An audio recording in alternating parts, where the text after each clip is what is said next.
오늘도 말씀과 동행하는 하루를 함께 하신 여러분들을 축복합니다. 우리가 날마다 말씀과 동행하면서 하나님의 뜻을 깨닫고 그리고 하나님을 더 닮아가는 우리의 삶, 우리의 마음, 우리의 인격이 되기를 간절히 바랍니다. 우리 지난주에 새가족 환영회가 있었는데요. 여러분 새가족들을 더 관심을 가져주시고 기도해 주시면 좋겠습니다. 그런 의미에서 지난주에 우리 새가족 특송했던 것들 한번 듣고 함께 말씀 나누도록 하겠습니다.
우리 세 가족들이 우리 푸른나무 교회 공동체 함께함을 통해서 날마다 더 자라서 그리스도의 장성한 분량까지 자라가기를 간절히 바랍니다.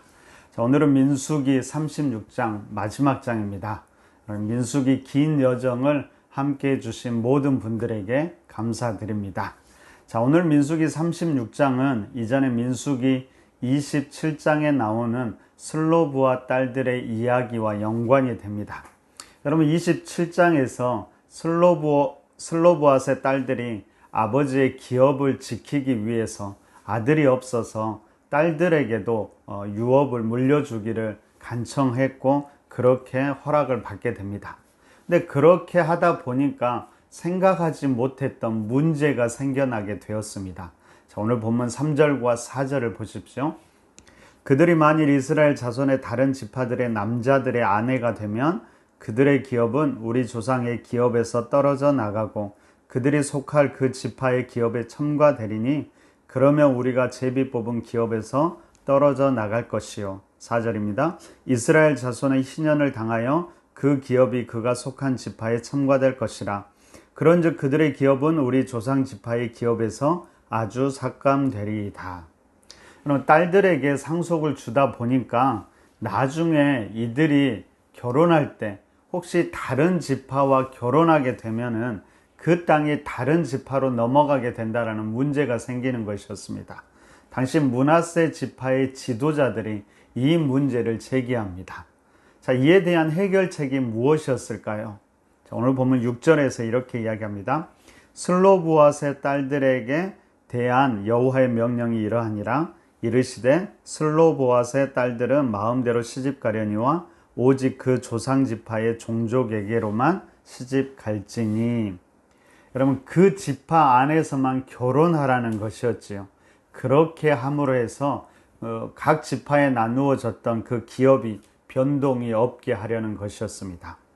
그러면 생각해 보면 분명히 슬로브앗의 딸들에게는 여러 가지 불편한 일이었을 겁니다. 다른 지파 남자를 좋아할 수도 있고요. 아니면 자기 지파 안에는 좋아하는 남자가 없을 수도 있을 겁니다. 그럼에도 불구하고 이 슬로브앗의 딸들은 이런 명령을 받아들입니다.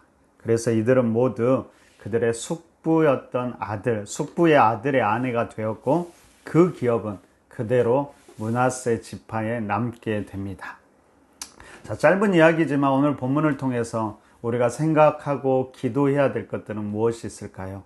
가장 먼저는 여러분 이스라엘 공동체를 잘 생각해 보았으면 좋겠습니다. 그러면 이스라엘 공동체에서 땅은 참 중요한데요. 근데 그 땅 자체보다 그 균형이 참 중요합니다.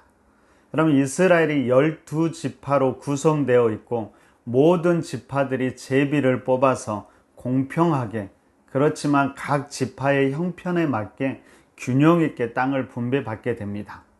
하나님은 그 균형이 계속되기를 바라신 것이죠.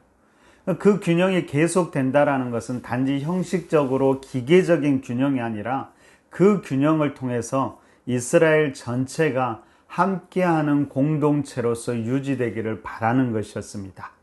그럼 한번 생각해 보십시오. 만약에 땅이 이쪽 저쪽으로 이동하다 보면 어떻게 될까요? 반드시 언젠가는 쏠림 현상이 일어나게 될 것입니다. 그럼 그렇게 보면 우리 안에 있는 욕심과 이기심이 그 안에 작용하게 되고요. 그것은 어느새 공동체의 분열을 가져오게 될 것입니다. 하나님은 이 땅의 균형을 통해서 공동체 안에서 절제하는 것, 책임지는 것, 배려하는 것, 그리고 함께하는 것 등 이런 중요한 가치들을 배워가면서 함께 그 공동체를 이루어 가기를 원하셨던 것입니다. 그럼 푸른나무 교회 공동체도 이런 공동체가 되었으면 좋겠습니다. 우리 각자의 영역을 책임지되 다른 사람들의 영역도 소중하게 지켜주면서 그 안에서 절제도 배우고 책임도 배우고 배려도 배우면서 함께 성장하는 그런 공동체로 우리가 든든하게 서 나갈 수 있기를 바랍니다. 자, 두 번째로 때로는 하나님께 요청도 하지만 또한 하나님의 말씀에 순종하는 슬로브앗의 딸들의 모습을 보면서 우리는 권리와 의무 그리고 책임에 대해서 배우게 됩니다. 여러분, 우리가 무엇인가를 권리를 가지고 누리는 만큼 책임 있는 의무도 감당해야 하는 것이지요. 여러분, 슬로바스의 딸들이 특별한 권리를 요구했습니다.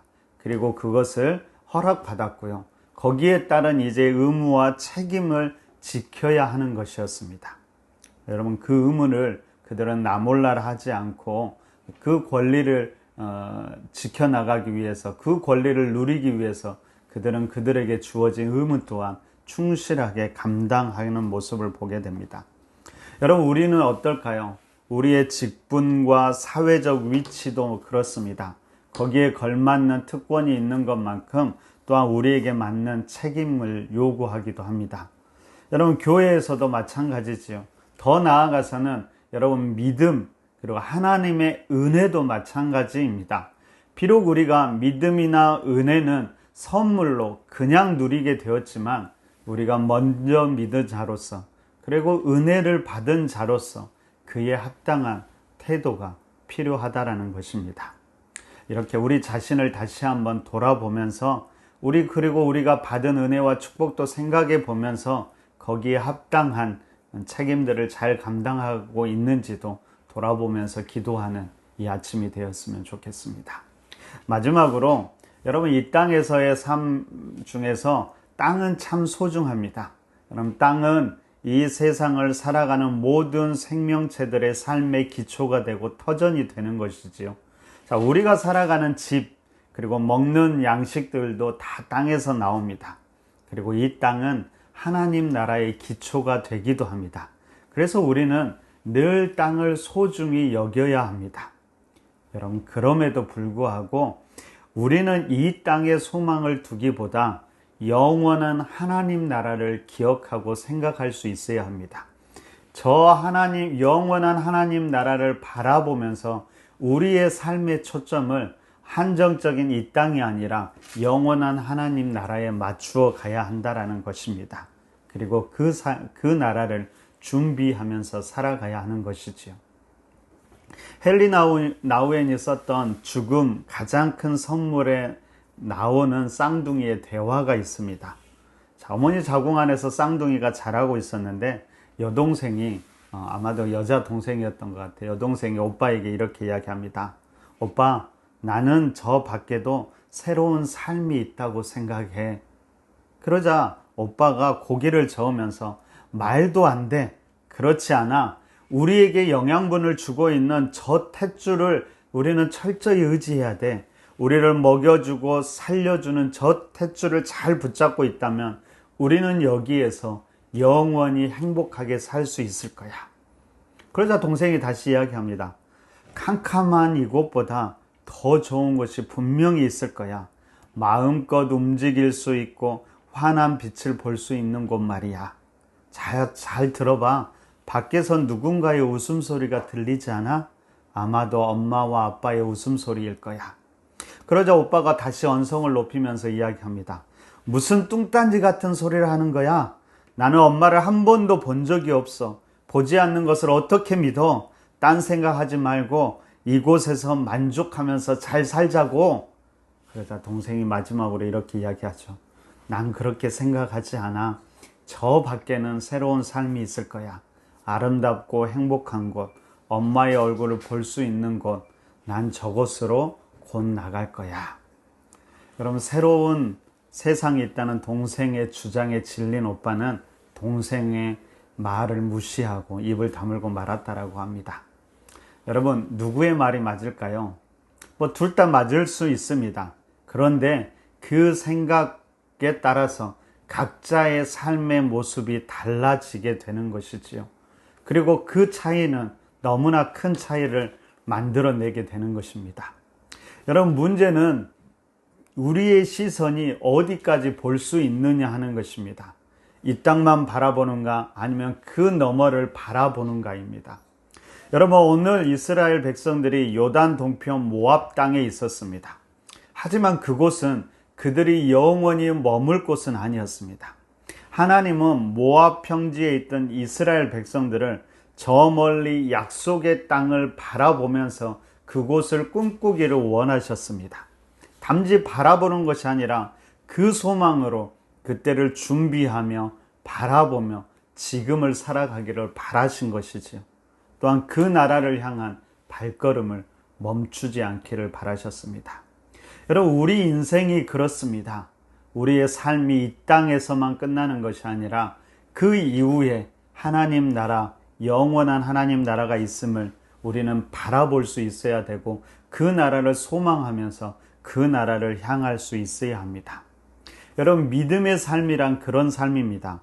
비록 여기에 발을 딛고 살아가지만 우리의 시선은 좀 더 멀리 저 너머를 바라보면서 이 땅을 책임 있게 살아가는 것, 그것이 바로 믿음의 삶입니다. 오늘 하루도 그런 믿음의 삶을 살아가시는 여러분들이 되시기를 바랍니다. 함께 기도하면서 하나님, 우리의 시선이 열리게 해주시고 하나님 나라에 대한 소망을 갖게 해주십시오. 그렇게 기도하시기 바랍니다. 뿐만 아니라 여러분, 우리 공동체가 어떻게 살아가야 될지 서로를 배려하는 아름다운 공동체가 되도록 공동체를 위해서도 기도해 주시고요. 처음에 찬양을 불렀던 새 가족들 다시 한번 기억하면서 그들이 영육간에 잘 자라갈 수 있도록 그리스도의 장성한 분량까지 성장할 수 있도록 기도해 주시기 바랍니다. 그리고 마지막으로 이번 주부터 시작되는 우리 교회학교, 성경학교를 위해서도 꼭 함께 기도해 주시는 이번 한 주간이 되었으면 좋겠습니다. 자, 이런 여러 가지 기도 제목을 가지고 함께 기도하고요. 오늘 하루도 믿음 가운데 멋지게 살아가는 우리 푸른나무교회 성도님들이 되시기를 간절히 바랍니다. 우리 함께 기도하겠습니다.